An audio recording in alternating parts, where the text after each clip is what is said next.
कधी जेवणाच्या ताटावर बसाल ना तर त्या ताटाला अर्घ्य द्यायचं असतं, पाणी फिरवायचं असतं. बरेच लोक पाणी कसे फिरवतात माहिती आहे? ह्या असं पाणी घेतात आणि ह्या असं फिरवतात भजे काढल्यासारखं. पाणी असं फिरवायचं नसतं. आपला हा जो उजवा हात आहे ना, याची जी ही मधली रेष आहे त्या मधल्या रेषेतूनच असं पाणी पडलं पाहिजे. तुम्ही कर्पूर आरती ज्या वेळेला करता ना, आरतीच्याही भोवती बरेच लोक ह्या असंच पाणी फिरवतात. ते असं फिरवायचं नसतं, ह्या असं फिरवायचं असतं. हे जे टोक आहे ना, या टोकातून पाणी पडलं पाहिजे. म्हणून प्रत्येक पावला पावलावर एक एक यज्ञ आपला या ठिकाणी पूर्ण होत असतो. या ठिकाणी जो चाललेला आहे, जो माझ्याकडून घडतोय, हा कोणता यज्ञ आहे? ज्ञान यज्ञ. हा ज्ञान यज्ञ, नाम यज्ञ आहे. हे सर्व यज्ञ या 9 दिवसामध्ये आम्हाला या ठिकाणी करायचे असतात. म्हणून शिवनामामध्ये तेवढी शक्ती आहे, या शिवयज्ञामध्ये तेवढी शक्ती आहे. नाम घेता वाट चाली, यज्ञ पाऊला पाऊली. पावला पावलावर यज्ञ होतो. महिला मंडळ तुम्ही समोर समोर या, थोडं समोर समोर या. कारण मग काय, पूर्ण पेंडॉल पॅक होतो आणि पुरुष मंडळींना बाहेर चटया टाकून बसावं लागतं. येऊन जा समोर. आणि कोणाला नाहीच जागा मिळाली तरी ते व्यासपीठावर येऊन बसा. बरं, इकडे पण जागा आहे थोडी, इकडे पण बसू शकता आपण. सरकून जा, कारण तुम्ही सरकल्याशिवाय तुमच्या गोष्टी काही बंद होणार नाही.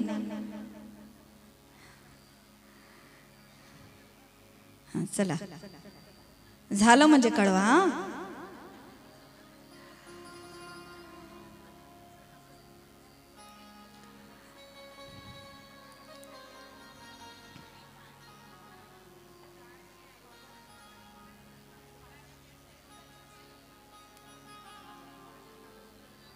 झालं असेल तर मौन धारण करा आता. भोलेनाथ भगवान की. म्हणून शिवनामामध्ये तेवढी शक्ती आहे, शिवयज्ञामध्ये तेवढी शक्ती. नवे नवे भगवान शिव आणि आदिशक्ती जगदंबा भवानी ही कोण आहे हे आपल्याला कळालं पाहिजे. ती आदिशक्ती जगदंबा, तिला भवानी म्हटल्या जातं. आणि जो भगवान शिव आहे ना, त्यांना भव म्हटल्या जातं. भवाची जी पत्नी आहे ती भवानी. जसा एखादा व्यक्ती डॉक्टर असला, त्या डॉक्टराच्या बायकोला इंजेक्शनचं नाव सुद्धा माहित नसतं, पण लोक म्हणतात डॉक्टरीन बाईच्या घरी जा. बरोबर आहे की नाही? डॉक्टरची बायको डॉक्टरीन, मास्तरची बायको मास्तरीन. आता बुवाच्या बायकोला काय बुवीन म्हणावं? काही लोक महाराजांच्या बायकोला महाराजीन म्हणतात. म्हणून हा भव आहे ना, भव, भव म्हणजे भगवान शिव. आणि भवानी ती म्हणजे पार्वती. कर्पूर गौरम ज्या वेळेला आपण म्हणतो त्यावेळेला काय म्हणतो आपण? भवम भवानी साहितम नमामि. भवम म्हणजे भगवान शिव आणि भवानी म्हणजे माता पार्वती. रोज या ठिकाणी स्तवनाच्या वेळेला रोज एक श्लोक मी या ठिकाणी म्हणत असते. भवानी शंकरो वंदे श्रद्धा विश्वास रूपिणो याभ्यां विना न पश्यन्ति सिद्धा स्वान्तस्थमीश्वरम्.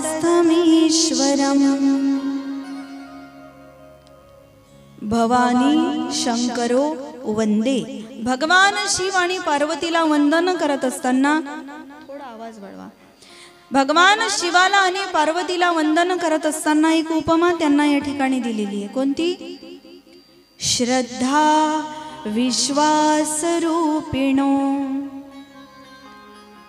यानंतर जर तुम्हाला कोणी विचारलं भगवान शिव कोण आहे आणि पार्वती कोण आहे, तर तुम्हाला सांगता आलं पाहिजे भगवान शिव म्हणजे आहे विश्वास आणि आदिशक्ती जगदंबा भवानी म्हणजे आहे श्रद्धा.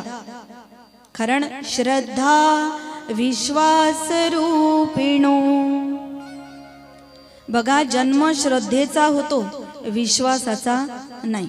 जन्म पार्वतीचा होतो, महादेवाचा जन्म होत नाही. महादेव अजन्मा तत्व आहे. मातु पितु हीनः. कॅलेंडर जर ओपन केलं ना तर कॅलेंडर मध्ये तुम्हाला गणपतीच्या आई वडिलांचं नाव सांगता येईल. नवे नवे भगवान गोपाल कृष्ण यांची जयंती आपल्याला सापडेल. जन्माष्टमी, राम प्रभूचा जन्म सापडेल, श्रीरामनवमी, हनुमानजी महाराजांचा जन्म सापडेल, हनुमान जयंती, महावीर जयंती, बुद्ध जयंती, हे सर्व जयंती आपल्याला सापडेल. पण पूर्ण कॅलेंडर जर तुम्ही पालथं घातलं तर तिथे भगवान शिवाची जयंती कुठेच सापडणार नाही. कुणाला जर विचारलं का रे बाबा कृष्णाच्या आई वडिलांचं नाव सांग, कोणी वसुदेव देवकी सांगेल, कोणी नंद यशोदा सांगेल. रामाच्या आई वडिलांचं नाव सांग, कौशल्य दशरथ सांगेल. पण एखाद्याला तुम्ही विचारा भगवान शिवाच्या मायबापाचं नाव काय, आजपर्यंत हे कुणालाही सांगता आलं नाही. का? कारण महादेव अजन्मा तत्व आहे, महादेवाचा जन्म नाही. या सृष्टीचं मूळ आहे महादेव, अजन्मा तत्व आहे. जन्म श्रद्धेचा होत असतो. श्रद्धेमध्ये चढ आहे, उतार आहे. श्रद्धा ही आंधळी असू शकते, विश्वास आंधळा असू शकत नाही. म्हणून एक समिती निघालेली आहे, त्या समितीचं नाव आहे अंधश्रद्धा निर्मूलन समिती, अनिस. पण असं तुम्ही कधी ऐकलं का अंधविश्वास निर्मूलन समिती? नाही, विश्वास आंधळा असू शकत नाही. श्रद्धेचा जन्म होतो, विश्वासाचा जन्म होत नाही. जन्म पार्वतीचा होतो, महादेवाचा जन्म होत नाही. श्रद्धा स्त्रीलिंगी आहे, विश्वास पुलिंगी आहे. श्रद्धेमध्ये चढ उतार आहे, विश्वास मात्र ठाम आहे. श्रद्धेमध्ये चढ उतार आहे. श्रावण महिना आला, महाशिवरात्री आली की महादेवाच्या डोक्यावर एवढं बेल वाहल्या जातं, एवढं बेल वाहल्या जातं, नाही ते घसरलं तर असं दाबून दाबून वाहल्या जातं. महाशिवरात्री श्रावण आला की बेलाच्या झाडाला एकही पान शिल्लक राहत नाही. का? श्रद्धा वाढली आमची. महाशिवरात्री गेली, कमी झाली. श्रद्धेमध्ये चढ आहे, उतार आहे. श्रद्धा कधी एकसारखी राहत नाही, ती चढते उतरते. तिचं नाव आहे श्रद्धा. इथे बसल्यापैकी कोणाचं नाव असेल तर क्षमा करा, ही श्रद्धा वेगळी आहे. ही श्रद्धा म्हणजे पार्वती आहे. श्रद्धेमध्ये चढ उतार आहे. एवढं पाणी त्या शिवलिंगावरती वाहतो आपण रोज. कधी आपल्या मनात प्रश्न येत नाही का, जर सारखं थंडगार पाणी वाहल्याने महादेवाला जर सर्दी जाईल तर बिचारा कोणत्या दवाखान्यात जाईल? सर्दी जर झाली तर कुठे जाईल? श्रद्धेमध्ये चढ आहे, उतार आहे, विश्वास मात्र ठाम आहे. अरे आज माणसाचा माणसावर जेवढा विश्वास नाही ना, माणसाचा स्वतःवर जेवढा विश्वास नाही, माणसाचा देवावर जेवढा विश्वास नाही, तेवढा एका जनावराचा जनावरावर विश्वास आहे. मी पटवून देईन तुम्हाला. रात्रीची घटना आहे. हिंगणघाटच्या स्टॉपवरती रात्रीच्या वेळेला एक चोर उतरला. तुम्ही म्हणाल तारीख सांगा. तारीख नाही सांगणार, मी बाजूलाच उभे होते. रात्रीच्या वेळेला मध्यरात्री एक चोर हिंगणघाटच्या स्टॉपवरती उतरला आणि तो तिथे असलेला एक बाहेर कुत्रा होता. त्या कुत्र्याने तो पाहिला. जसं पाहिलं कुत्रा भुंकायला लागला. जसा स्टॉपवरचा कुत्रा भुंकायला लागला तसंच कलोडे भवनाजवळचा कुत्रा भुंकायला लागला. मग तिथला कुत्रा भुंकायला लागल्यानंतर या हनुमानजीच्या मंदिराजवळचा कुत्रा भुंकायला लागला. ज्या वेळेला इथला कुत्रा भुंकायला लागला, ward number 1, ward number 2, ward number 4, ward number 3 करता करता करता करता सर्व हिंगणघाट मधले कुत्रे भुंकायला लागले. आता माझा प्रश्न आहे तुम्हाला, एसटी स्टँडवर आलेला चोर गावातील सगळ्या कुत्र्यांनी पाहिला होता का? नाही, एकानेच पाहिला होता. मग गावातील सगळे कुत्रे का भुंकले? त्यांना माहिती आहे त्यांचा विश्वास आहे एसटी स्टँडवर असणाऱ्या कुत्र्यावर आपला माणूस भुंकतोय ना, काहीतरी गडबड झालेली आहे. आज जनावरावर विश्वास आहे, माणसाचा देवावरही नाही, स्वतःवरही नाही आणि इतर लोकांवर तर नाहीच नाही. म्हणून विश्वासाचं स्वरूप आहे भगवान शिवजी. रात्रीच्या वेळेला एक व्यक्ती जात असताना त्याच्या बॅगमध्ये 2 लाख रुपये होते.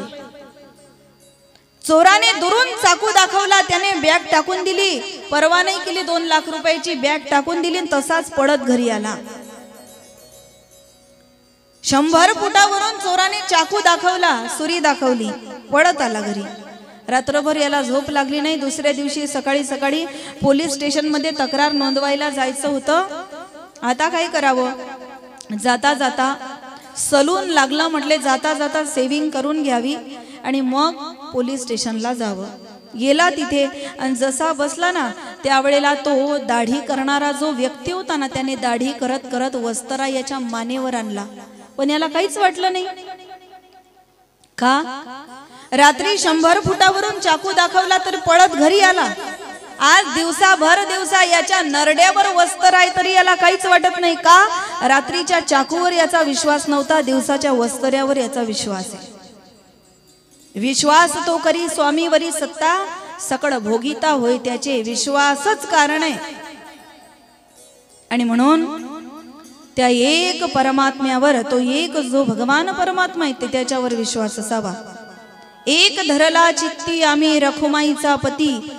आपल्या जीवनामध्ये भक्ती कोणाची करा, पण एक स्वरूप आपलं असलं पाहिजे. एकदा काय झालं, एक मनुष्य अमेरिकेला जाण्याकरिता निघाला. आता अमेरिकेला जातो म्हटल्यावर घरातील प्रत्येक व्यक्ती माझ्यासाठी काहीतरी आणा, माझ्यासाठी काहीतरी आणा.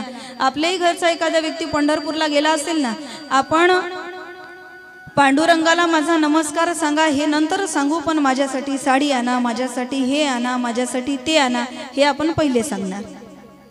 आता अमेरिकेला जायला निघाला म्हटल्यावर काहीतरी सांगितलं पाहिजे. मुलगा म्हणाला, बाबा अमेरिकेला निघालात ना, माझ्यासाठी सुंदरपैकी एक लॅपटॉप तिथून आणा. मुलीला विचारलं, ताई तुला काय पाहिजे? म्हणे, बाबा एवढ्या लांब चाललाच आहात तर अमेरिकेची घड्याळ माझ्यासाठी आणा. आणखी घरात एक आईसाहेब होत्या, त्यांना विचारलं, आई तुला काय पाहिजे ग? ती म्हणायला लागली, माझ्याकरिता की नाही पैठणी आण. पैठणी कुठून? अमेरिकेहून. काय आणायची आहे? पैठणी. कुठून? अमेरिकेहून. काय आणायची आहे? पैठणी. कुठून? अमेरिकेहून. अमेरिकेला कुठं पैठणी मिळते? तिथं तर जीन्स पॅन्ट घातल्या जातो. मग बायकोला विचारलं, का ग तुझ्यासाठी काय आणायचं? ती म्हणाली, मला जे पाहिजे ना ते मी तोंडानं सांगणार नाही, एका चिठ्ठीवर लिहून देईन. तिने एक कागद घेतला, त्या चिठ्ठीवर तिला जे लिहायचं होतं ते लिहिलं, चिठ्ठी केली आणि आपल्या पतीच्या जवळ दिली. ती चिठ्ठी त्याने खिशात घातली आणि अमेरिकेला गेला. आणि ज्यावेळेला अमेरिकेला गेल्याच्या नंतर याला लक्षात आलं सर्वांच्या सर्व वस्तू घ्यायच्या आहे. लॅपटॉप घेतला, घड्याळ घेतली, इतरही ज्या वस्तू घ्यायच्या होत्या त्या घेतल्या. पण याच्या लक्षात आलं बायकोने चिठ्ठीवर काहीतरी लिहून दिलंय. याने चिठ्ठी उघडली तर त्याच्यावर 1चा आकडा लिहिला होता. काय लिहिला होता? 1चा आकडा. याने विचार केला, मूर्खच आहे माझी बायको, काय पाहिजे ते लिहिलं नाही, 1 लिहून ठेवला. जसं काही मी बालवाडीत चाललो, 1 लिहून ठेवला. काय करावं आता? शेवटी त्याला काही कळलं नाही. काहीही न घेता, पत्नीसाठी काही न घेता इतर वस्तू घेऊन तो काही दिवसांनी घरी आला. कुठून आला? अमेरिकेवरून. घरी आल्यानंतर मुलाला लॅपटॉप दिला, मुलीला घड्याळ दिली, ज्याला जे जे वस्तू सांगितल्या होत्या सर्व वस्तू दिल्या. हा म्हटला, का ग काय मूर्ख आहेस म्हटली तू? काय मूर्ख आहेस म्हटली तू? सर्वांसाठी सर्व वस्तू आणल्या, त्या चिठ्ठीवर 1चा आकडा लिहून दिला, तुला काही कळत नाही म्हणे. हा 1चा आकडा कशाकरिता लिहिला? ती म्हणाली, अहो मला की नाही साडी आवडत नाही, मला घड्याळ पण आवडत नाही, मला लॅपटॉप पण आवडत नाही, मला इतर कोणत्याच गोष्टी मेकअपच्या वस्तू काहीच आवडत नाही, मला तुम्ही एकटेच आवडता, म्हणून तुम्हाला 1चा आकडा लिहून दिला. जसे एकटे गेले तसे घरी येताना एकटेच एखादं शिंगरू सोबत घेऊन येऊ म्हणून एकचा आकडा लिहून दिला. जसे एकटे गेले तसेच एकटे या. तसं आम्हाला सुद्धा आमच्या जीवनामध्ये तो एक परमात्मा या ठिकाणी आवडला पाहिजे. आपुला तो एक देव करुणी घ्यावा, तेने विना जीवा सुख नोहे. एकदा एका नदीमध्ये भरपूर त्या ठिकाणी पूर आला, पाऊस आला आणि दोन भक्त अडकले. एक हिंदू होता, दुसरा मुस्लिम होता. आता दोघांनी आपापल्या देवाची आराधना चालू केली. आणि मग आराधना जेव्हा चालू केली ना, जो मुस्लिम होता तो अल्लाह अल्लाह अल्लाह असा करत होता. जो हिंदू होता याने पहिले गणपती बाप्पाची आराधना केली. पण याने विचार केला 2 मिनिटात गणपती बाप्पा उंदरावर बसून येतात, येईल तर येईल नाही तर नाही येणार. कुठं विश्वास ठेवा, त्याच्यापेक्षा गणपतीपेक्षा त्याच्या बापाला बोलवावा आपण. लगेच 2 मिनिटात भक्ती बदलली. आता भगवान शिव म्हटले. भगवान शिव सुद्धा या ठिकाणी कधी कधी त्यांना क्रोध निर्माण होतो, नाही आले तर माझं कसं होईल, त्याच्यापेक्षा आता आपण जगदंबेला बोलूया. म्हटली ती तर स्त्री आहे, लवकर आली तर बरं होईल, नाहीतर या पाण्यामध्ये बुडून आपण मरून जाऊ. मग आता आपण बजरंग बलीला बोलू, मग हनुमानजीला, मग वेगवेगळ्या देवांना याने आवाहन केलं. करता करता पाणी वाढायला लागलं. आवाहन करता करता कुठल्याच एका देवाची याने उपासना केली नाही. शेवटी पाण्यात बुडून मेला. आणि जो अल्लाह अल्लाह करत होता ना, त्याचा अल्लाह आला, त्याला अल्लादी घेऊन गेला आणि हा तिथंच मेला. आजची भक्ती ही सिझनेबल भक्ती झाली आहे. एखाद्या देवाची उपासना केल्यानंतर 8 दिवसात जर तो नाही पावला, लगेच दुसरा, तो नाही पावला लगेच तिसरा.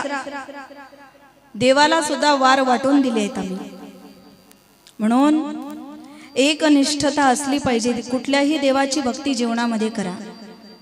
एक गाऊ आम्ही, आमचे वारकरी संत सांगतात, एक गाऊ आम्ही विठोबाचे नाम आणि कांचे काम नाही. आता कुठल्याही देवाची उपासना आपल्या जीवनामध्ये असावी, मग इतर देवाची करायची नाही का? हा संभ्रम आपल्या मनामध्ये निर्माण होईल. मी निश्चित आपल्या मनातला संभ्रम दूर करेल. एखाद्या मुलीचं लग्न होतं. लग्न झाल्याच्या नंतर ती स्वयंपाक बनवत असताना फक्त नवऱ्याचाच बनवते की घरातल्या सगळ्या लोकांचा बनवते? महिला मंडळ, एवढ्या टेन्शन मध्ये आहे तुम्ही? नवऱ्याचाच बनवते की सर्वांचा बनवते? सुरुवातीचे 6 महिने तरी सर्वांचा बनवते. भांडी फक्त नवऱ्याचीच घासते की सर्वांची? सर्वांची. कपडे फक्त नवऱ्याचेच धुते की सर्वांची? भले धुये ना वॉशिंग मशीन मध्ये, काही फरक पडत नाही, पण सर्वांची धुते. घरातले इतर काम जे करते, घर साफसफाई ती करते, ती फक्त नवऱ्यासाठीच करते की सर्वांसाठी? सर्वांसाठी. पण मला सांगा, ती घरात सेवा करत असताना सर्वांची करते, घरातली धुणी भांडी घासत असताना सर्वांची करते, स्वयंपाक सुद्धा सगळ्यांचा करते, पण आनंद फक्त तिला तिच्या पती बरोबरच मिळतो. इतर लोक घरात किती चांगले असू द्या, आनंद तिला फक्त तिच्या पती बरोबर मिळतो. तसं समाजामध्ये या राहत असताना आपल्या सनातन परंपरेमध्ये मी सांगितल्याप्रमाणे 33 कोटी देवता या ठिकाणी आहेत. सर्व देवाची सेवा करा, पण एक निष्ठता जीवनामध्ये असू द्या. आपली इष्ट देवता एक या ठिकाणी असली पाहिजे. मला कोणीतरी त्या दिवशी म्हणाला, शिव महापुराण चालू आहे तरी तुम्ही कृष्ण घेऊन या ठिकाणी जात असता का? माझे इष्ट देव ते आहे. आणि हरिहरा भेद नाही नका करू वाद. हरी आणि हर याच्यामध्ये अजिबात भेद नाही. पूर्वी एक वाद होता समाजामध्ये. तो वाद असा होता की जे आडवं भस्म लावतात त्यांना शैव म्हटल्या जात होतं, ते शिवाचे भक्त.